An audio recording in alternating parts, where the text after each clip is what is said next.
It's time for the business news now. Delano De Souza is with me. Delano, good evening to you. Now, we're starting off in the US, which added more jobs in July. That's right. More good news for the U.S. recovery now. The country added 209,000 jobs last month. Now, this figure is less than it was in June, but it's still the sixth straight month of job growth above the 200,000 mark. Unemployment data that was also released ticked up ever so slightly to 6.2%. The increase suggests that more people are optimistic about their job prospects. The jobless in the U.S. aren't counted as unemployed unless they are actively seeking work. The U.S. president says there's more work ahead. Unfortunately, there are a series of steps that we could be taking to maintain momentum and perhaps even accelerate it. There are steps that we could be taking that would result in more job growth, higher wages, higher incomes, more relief for middle-class families. And so far, at least, in Congress, we have not seen them willing or able to take those steps. Let's take a look at how U.S. markets digested that jobs report now. The markets just closed the week in negative territory, as you can see there.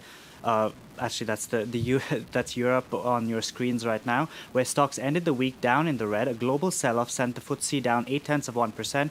Germany's DAX saw declines of over 2%, and here in Paris, the CAC ended the week down about 1%. There you can see the US right now, as I was telling you, all in the red. The Dow Jones down about 0.5% now, ending the week about 0.5%. The S&P down about 0.3%. Moving on now, a bit of luxury news. The Hong Kong-based Peninsula Hotel is taking a bet on Paris.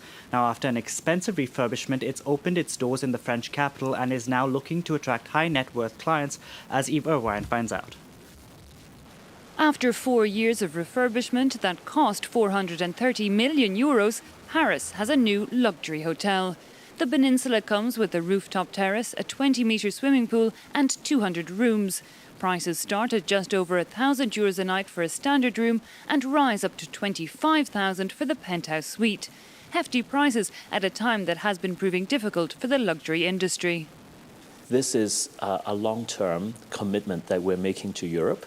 We've been looking to enter into Europe for more than 20 years now, which we consider to be a very important market. And Paris, of course, we all know, is a very magical city. We are taking clearly a positive long-term view. Once the other iconic hotels, such as the Ritz or the Crillon, reopen after refurbishments, Paris will have seen its number of five-star beds increased by over 2,000 within a decade. For the manager of the latest decadent offering, this shouldn't be a problem. Occupancy and average rate in five-star luxury segment has been very strong over the last few years in Paris, has been progressing every year. And therefore, I think that there's plenty of opportunities for our guests. The idea is to make this destination, Paris, as attractive as possible and gain and attract even more people. The current occupancy rate of such Swiss hotels is 80%. A growing proportion of the guests come from Asia. France is still the most visited country in the world, but tourists tend to spend a lot less in Paris than they would in London or New York. Let's take a look at the other business stories that's making headlines at this hour. The U.S. district judge who ordered Argentina to pay holdout investors or risk default has now called on both sides to talk.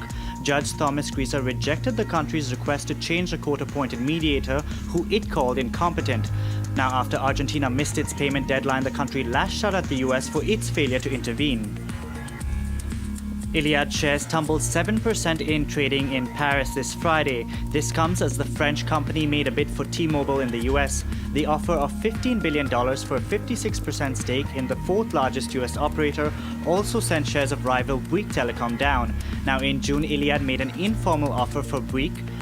Investors were hoping to see greater consolidation in the French telecom space. France's second-largest bank has reported a 7.8% rise in its net profit. Société Générale warns it faces a number of potential risks. Firstly, from Russia, where it has upped its stake in Russian lender Rosabank to 100%. The banks also set aside a further €200 million for further litigation costs.